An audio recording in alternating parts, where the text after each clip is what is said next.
I was already holding the notebook when they asked me to get the coffee. "Black 2 sugars," one of the partners said, waving me off like a waitress. I didn't say anything.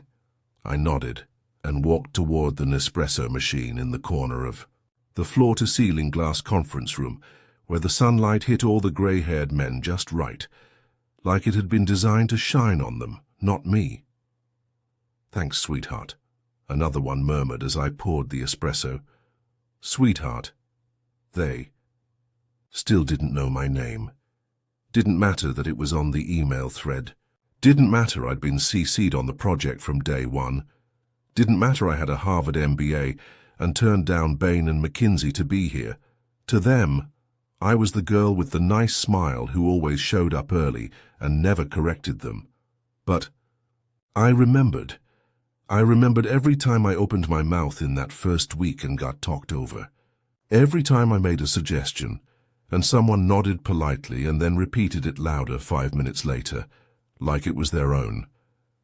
I remembered being introduced as Kyra, she's helping us with the admin side, when I was literally brought in to review the merger viability between Sendlo Logistics and Parker Freight.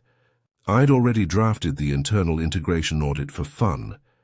I wasn't on payroll yet, and I still solved 3 operational bottlenecks in the back-end systems just by observing their workflows. But sure, I'll get the coffee. That day, though, that Monday morning, late February, that was the first time I knew something was about to shift. They were all preparing for a meeting with Parker's leadership. The deal was falling apart fast. Tensions were high, and none of the senior execs wanted to admit it. Their strategy was shallow. The numbers didn't align. Their arrogance had made promises the systems couldn't keep. And the clients were about to walk. They didn't know I had been quietly rewriting the entire strategy deck in the background, just in case, not for credit, not for recognition, just because it was obvious no one else was seeing it clearly. So I sat down again in the corner of the glass room with my notebook open and pen ready, and just before they started, one of the VPs, blonde, smug, the kind who called everyone buddy, or bossmas, turned to me and said, "Make sure to note who talks the most, helps us weed out the fluff later." I nodded again, but this time I smiled differently. I didn't write that down. I started writing what I already knew would be the opening line of the strategy presentation that would save their careers. And when the deal collapsed 3 days later, guess who they ran to? They didn't know it yet, but I was already 10 steps ahead. By Wednesday, the Parker deal was bleeding out in real time. Emails were flying. Subject lines shifted from next phase timeline to urgent salvage options. Behind closed doors, I heard raised voices, blame bouncing off every wall. The partners were blaming operations. Ops was blaming analytics, and analytics, they'd ghosted the thread altogether. And me, I was in a glass pod 2 floors up, sipping a cold oat milk latte and finalizing slide 36. My version of the merger wasn't just a patch job, it was a different approach entirely, stripping out the fluff and leaning into shared infrastructure, not duplicated control. They were trying to merge 2 egos. I was merging systems. I didn't have authority. I didn't have a title, but I had the truth, and numbers that wouldn't lie. It started innocently.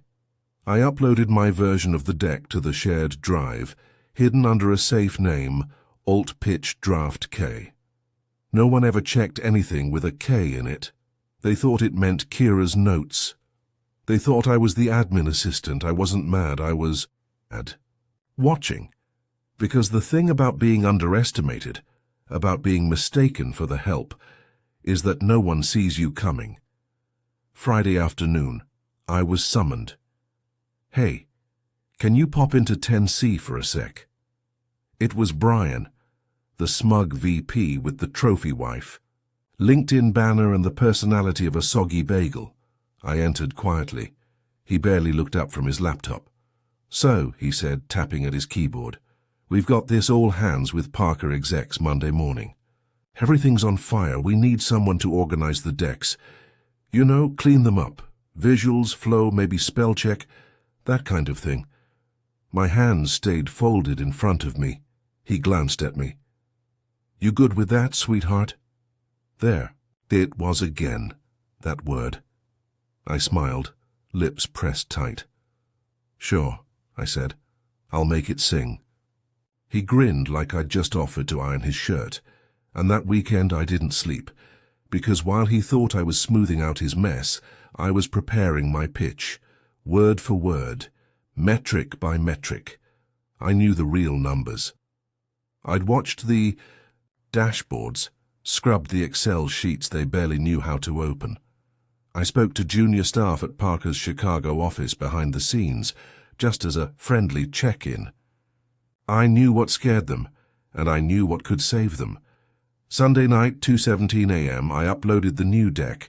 It was titled simply, The Fix. By Monday morning, the fireworks began. The client was livid. Apparently, someone from Parker saw an early slide with conflicting numbers. Turns out Brian had reused a template from last quarter without updating projections. They were caught. Sloppy, everyone was flailing. Then I got the email. Just one line from a partner. Kyra, can you come to 11A? Now. When I walked into 11A, the air was a mix of panic and burnt Nespresso pods. 3 partners were already seated. Brian, looking red and small, Laurel, the only woman at the partner level, pacing near the window, and Henry Sloan, the co-founder himself, with his signature pocket square folded like it held national secrets. They all stopped talking when I entered. No good morning, no smile, just eyes. Henry didn't ask me to sit. He just leaned forward, fingers templed, and said, "Tell me what this is." He clicked the remote. The screen behind him lit up with the first slide of The Fix, My Fix. The partner deck I'd rewritten from scratch. Strategy, data flow, client pain points, solution clusters, predictive models, even the clean financial impact breakdown. Bulletproof, end to end. I kept my face calm. I tilted my head. Looks like a better strategy, I said. Brian scoffed. She uploaded it. I asked her to clean up our slides, Laurel muttered, not making eye contact. Not this. Henry didn't move. Did you write this, Kyra? I glanced between them. There was no panic in me, just stillness. Yes. You were instructed to update the visual flow of Brian's deck. No, I was instructed to make it sing, I said evenly. Brian's strategy was broken, so I wrote one that isn't. Silence. Brian shifted in his chair like it had turned to lava. She had no clearance, no authority. She doesn't even have an office. This is completely brilliant, Laurel whispered. Everyone turned to her. She looked at the floor first, then at me. This fixes every issue Parker raised in last week's call, she said slowly. It aligns the operations strategy, the vertical integration, the cost synergy models. It's better. It's significantly better. Henry tapped his fingers on the table. Where did you learn to do this? I shrugged once. Business school, and watching y'all fumble it for the last 2 weeks. Laurel actually let out a breath, half laugh, half surrender. Henry's eyes narrowed. You sent this to the client? No, I said, but they've seen enough of Brian's version to walk away. If you send them this within the next hour, they'll stay. Are you sure? They want confidence, I said. This version gives it. It doesn't. Beg it solves. Henry turned to Brian. Did you know any of this? Brian stammered. I was getting to it. No, Henry said, standing. You weren't. You were improvising. Kyra, prep the deck for the call. You'll lead the strategy portion. Brian shot out of his chair. She cannot lead the... She's not even client-facing. She is now, Henry said. I didn't smile, not yet. But when Laurel walked over, handed me the clicker and whispered, Go get 'em. I felt it. That tiny shift in the room. The subtle weight transfer. The glass ceiling. Didn't crack with a bang, it hummed. By 10:55 a.m., the Parker freight execs were already on the Zoom link. Their CEO, Robert Vale, had a reputation for walking out of calls mid-sentence if he sensed incompetence. His camera was on. His arms were crossed. His face was the kind of tight. That said, "You have 2 minutes to impress me or we're gone." I sat at the far end of the conference table, the only one not sweating. My laptop open, slides queued, notes unnecessary. Brian sat to my left, visibly trying not to chew his lip off. Henry was at the head, cold and unreadable. Laurel leaned back like she was watching a slow-burn heist film, and she just figured out who the real mastermind was. "Morning," Henry said into the mic. "We appreciate you taking the time." Robert nodded once. "Let's make it quick." Henry gestured toward me. "Kyra will walk us through the revised strategic alignment." There was a moment of static on the line, not from the connection, from the shock. Robert actually blinked. "I'm sorry." "Kyra?" I smiled. "Yes, Kyra Ellis, strategy lead." On this presentation, I clicked to slide 1, plain white black letters, no frills, the merge you actually need, no buzzwords, no graphs with 50 shades of confusion, just sharp, silent clarity. "In the interest of time," I began calmly, "let's skip what doesn't matter. Your team has valid concerns about operational overlap, brand dilution, and the cost sink of redundant systems. This proposal removes all 3, cleanly." Robert uncrossed his arms. I moved through the next 10 slides like water through a canyon. Swift, deep, natural. I didn't rush, I didn't smile too hard, I didn't sell. I explained, the way I always had, the way no one had listened to before. Now? No one dared interrupt. At slide 15, Robert held up a hand. "This model here," he said, voice suddenly less sharp. "Is this based on our January audit?" "Yes," I said. "I cross-referenced it with your Q4 vendor report. Line item 12C, fleet leasing. You're overpaying. This integration re-leverages those contracts under the send-low tier." There was a pause. Then Robert actually nodded. Didn't think anyone caught that, I just nodded once. "You're welcome." I moved to the final slide. The room behind me was silent. I could feel Brian bristling, trying not to combust. Laurel's arms were now folded, not in resistance but respect. And Henry? He looked at me like he was seeing something brand new in the firm he thought he built. Robert leaned in. "If this is real, we'll sign the revised terms today." It's real," I said, "and you'll have the updated contract in your inbox by noon." The call ended. No applause. No dramatic music. Just silence, until Henry turned to Brian and said, "Take the rest of the day." Brian's face dropped. "What?" "You're dismissed. Kyra, stay. We've got a new role to discuss." I watched Brian gather his things. His hands were shaking. He didn't look at me when he left, but I looked at him, not with smugness, with stillness, because I didn't need to yell, didn't need to gloat. I just needed the room. And now, it was mine. Henry closed the door himself. Not the assistant, not Laurel. He rose from his seat at the head of the table, walked over, and slowly turned the latch until the soft click echoed louder than it should have. Then he turned back to me. "You know," he said, walking around the table, "I hired you because Laurel wouldn't stop talking about you." I stayed seated, still calm. "That's flattering. She said you had eyes like a wolf," he continued, quiet, patient, sharp. He stopped across from me and folded his hands. "And that one day, you'd eat us alive." I tilted my head slightly. "I'm not here to eat anyone, Mr. Sloan, just to build things that work." He smiled at that. "Not warm. More like someone finding out the safe they thought was locked had already been emptied. "Well, you did more than that this morning," he said, tapping the table. "You salvaged a deal that was on fire. You presented with more poise than half my senior team, and you made one hell of an impression."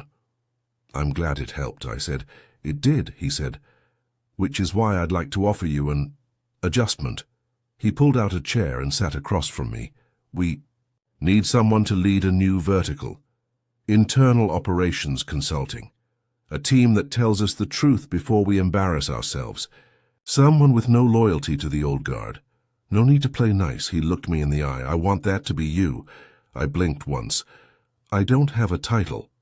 "You do now." "I don't have a team." "You'll build one." "I don't have a corner office." He smiled. "We'll knock down a wall." I let that sit for a moment because this was what it felt like to shift gravity. No yelling, no applause, just the world quietly turning your direction, finally noticing what had always been there. I reached into my bag and slid a printed copy of The Fix across the table. "I already wrote the first training manual," I said. "You'll want page 6. Henry didn't touch it yet. He just stared at me like he was trying to figure out where he'd missed me all this time. "Where did you come from?" he asked softly. I smiled for the first time that day.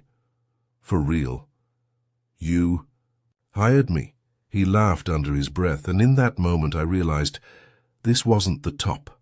It was the door. The new badge came with no ceremony. Just a quiet email from HR. Time-stamped 7:12 a.m., subject line.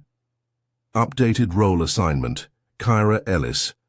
Director, Internal Strategy and Integration. Office relocation, floor 19. Start date. Immediate. I didn't reply. Didn't screenshot it, didn't call my mum. I just packed up my desk, the corner of the shared intern bay I'd quietly occupied for the last 8 weeks, and headed to the elevator like I'd always belonged upstairs, because I had. They just hadn't realized it. The 19th floor was colder, quieter. You could hear the sound of wealth up there, silence padded with cashmere rugs and whiteboard walls that had never been touched. The executive floor didn't run on hustle. It ran on presence, and the moment I stepped out of the elevator, the receptionist stood. "Miss Ellis?" she asked. "This way, please. Your office is ready." She led me past glass offices lined with faces I'd seen on Forbes lists and internal memos. People who never looked twice at me in the elevator before, now doing double takes behind frosted glass. I didn't stop, didn't wave. I walked straight to my office, real wood door, full skyline view, 2 chairs in front of my desk, 2 chairs. For people who would come to me now, not the other way around. By 9:15 a.m., the first message popped up on Slack Laurel. "Congrats. Well earned. Let me know when you're ready to build your team." Then came another. "Analyst Jake. Hey Kyra, I saw the deck. Would love to learn how you structured slide 18. That was genius." And then Brian W. "Congrats. Impressive work." I didn't respond to that one. Instead, I opened the company directory and started reviewing names. I knew who did the real work around here. The ones who stayed late but were never in photos. The ones whose names were left off. The pitch decks, even when they'd built half the models. I'd been watching from the back row, I remembered. Those were the ones I'd bring forward, because I wasn't here to play savior. I was here to change the culture, brick by brick. At 10:22 a.m., Henry stopped by. He didn't come in, just knocked once and peeked in with a nod. "How's it feel?" he asked. I looked up from my desk, which still smelled like new leather and untouched power. Like step 1, he grinned. "You're gonna shake this place." "Hup," he said. I leaned back in the chair, my chair now, and replied calm as ever. "No," I said, "I already did." It started with Jamal. He was 2 years out of a state school, tucked away in logistics data, the kind of department no one visits unless something's broken. But I'd seen his name in the back end of a reporting chain when I was still invisible. He'd corrected a projection quietly, marked it updated per internal variance, and no one thanked him. I remembered. I called him first. Me? He blinked, standing in my new office, unsure if he should sit. Yes, you, I said, gesturing to the chair. I've seen your work. You catch things others miss. I need that. I'm not client-facing. Neither was I, until I was. He smiled then a little. By the end of the week I had 6 more, not the loudest. Not the ones always CCing the partners. The quiet ones. The overlooked ones. The ones who made things work but were never invited to show how. They became my team. The integration unit. It wasn't even officially on the org chart yet, but word spread fast. One morning I walked into the cafe line in the lobby and the barista asked, "You're the girl from the Parker deal, right? The fix?" I didn't answer, just tapped my card. But I noticed the man behind me in the line, wearing a partner badge, didn't say a word, didn't call me sweetheart, didn't ask me to grab anything. He just nodded once, like he knew. By Friday, I had my first formal challenge, an internal memo, restructuring review, transport division. Assigned to, not me, but the problem was clear. Transport's budget was hemorrhaging through third-party vendors, and the senior exec in charge was someone Henry owed a favor to. The official lead was a guy named Callum, one of Brian's old boys, who'd own the narrative. Translation, sweep it under the rug. I wasn't invited to the meeting, but Jamal was, and he wore his integration unit badge. When he raised a question mid-call about the inflated vendor invoices, Callum waved it off. "That's not your level, buddy." And then he made a mistake. He forwarded Jamal's name to HR, marked it as out-of-scope behavior. He thought that would end it. Instead, I walked straight into Henry's office that afternoon. I didn't knock. He looked up. "You saw it?" I asked. He nodded once. I did. "Then I'm assuming you'll handle it." Henry leaned back. "Already did. Callum's off transport. I'm assigning the review to your team. You've got full access." I paused. "Just like that?" "No," he said, smirking. "Because I don't need another Parker mess, and because I trust you." I walked out without a thank you, because this wasn't luck or mercy. This was earned. We started the next morning, and by Monday Callum's nameplate was gone, replaced with someone new, someone who knew what it meant to do the real work quietly, and finally be seen. The day the boardroom had my name on the schedule, I wore navy, not because it was neutral or soft or what they expected, but because it matched the storm I'd walked through to get here. A full quarter had passed since Parker Freight signed the deal, since the fix went from underground file to company doctrine, since Kyra's team became shorthand for the people who actually get it done. Now I was presenting to the full board 11 suits, legacy names, 1 video call from London, all eyes on me, not because I fought for attention, but because now they needed my eyes to see what they kept missing. I didn't bring a slideshow. I brought a whiteboard marker and 5 bullet points on a yellow notepad. Real leadership doesn't hide behind transitions and soundtracks. "Today's about more than revenue," I began. "It's about how we rebuild trust inside the company before our smartest people keep walking out." I let the words sit, because now when I paused, people waited. I explained the silent turnover no one was measuring, the unpaid hours, the glass ceilings so clean they looked invisible. I pulled numbers from every department: retention, hiring, velocity, gender wage gaps. Nobody argued, they couldn't. And then I asked the question that changed the room. What would this company look like if we listened the first time? Silence. Then Henry stood up, quiet, respectful. He looked around the table and said, "I move to create a new division, permanent strategy and equity integration, led by Kyra Ellis, board-level oversight, full executive access." No one spoke against it, not one. Later that evening, I sat alone in my office, Blinds open, city lights humming beneath me. I didn't cry. I didn't smile.